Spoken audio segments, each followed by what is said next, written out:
Prehistoric Hongshan materials, animal teeth and bones. The prehistoric Hongshan culture already possessed artifacts carved from animal teeth. This tooth-carved sun god figure is a standard Hongshan form. Based on the tooth patterns, it is not modern ivory but was carved from the tooth of a prehistoric animal. Furthermore, its surface exhibits the distinctive Hongshan craftsmanship known as craftsmanship within craftsmanship and V-shaped joining marks.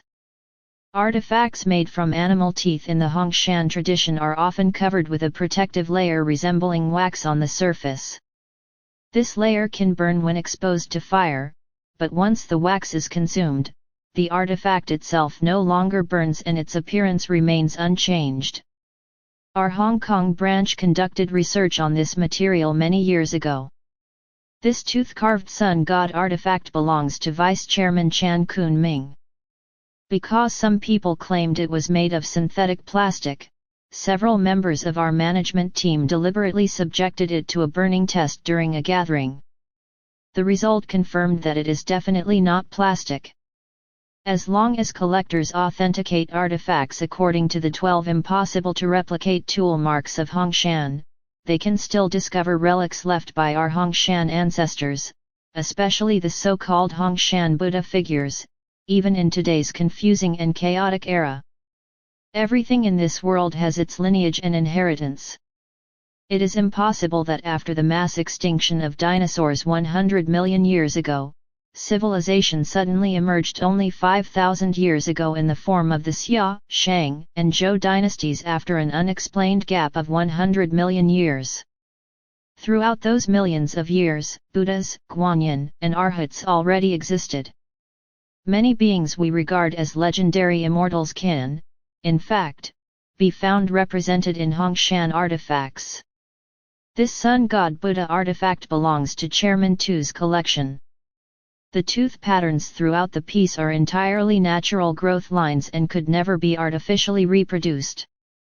Based on the identification of these tooth patterns, this is not modern ivory but a material derived from a prehistoric animal tooth.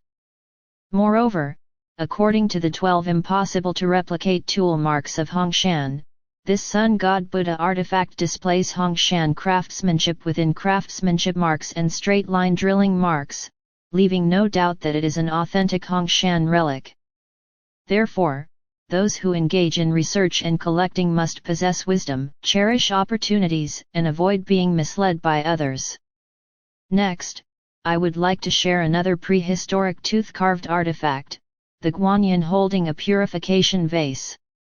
First, according to the 12 impossible to replicate tool marks of Hongshan, this Guanyin artifact displays both craftsmanship within craftsmanship and straight-line carving marks, confirming its classification as a Hongshan artifact. Furthermore, after comparing and researching the outer tooth surface, it was discovered that this artifact was carved from whale tooth material. This Guanyin with purification vase is not only astonishing but also extremely rare.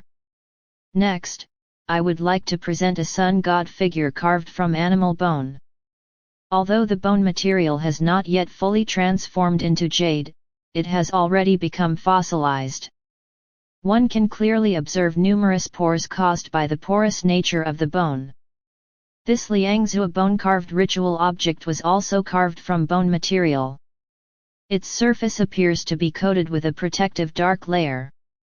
The presence of craftsmanship within craftsmanship and straight-line carving marks clearly confirms its authenticity. Recently, I shared a video on Facebook showing a person cutting and polishing a piece of bone into what appeared to be a jade ring. Some viewers mistakenly believed that ordinary bone could be used to imitate jade. In reality, the bone in question had already undergone jadeification. An ordinary piece of bone is extremely difficult to carve into the highly intricate royal divine emblem motifs seen on Liangzhou artifacts. Only when bone has transformed into jade-like material, as in this jadeified bone Liangzhou ritual object, can it be carved into such detailed Liangzhou divine emblem designs. Below are several examples of jadeified bone artifacts collected by members of our association, jadeified bone dragon biting its tail. Liangzhu jadeified bone turtle-shaped artifact. Liangzhu fully bone jadeified ritual object. A Liangzhu fully bone jadeified ritual object. B tool marks remain the primary evidence for authenticating Hongshan artifacts. By enlarging clear photographs of these objects, one can easily observe not only craftsmanship within craftsmanship, straight line carving marks, and straight line drilling marks, but also the distinctive feather pattern tool marks associated with Liangzhu divine emblem motifs. The research conducted by the Huaxia Hongshan Culture Research Association emphasizes evidence-based study. The craftsmanship details of every artifact are carefully documented, annotated, and explained. The goal is to make learning easier, clearer, and more accessible, allowing students and enthusiasts to understand these artifacts at a glance.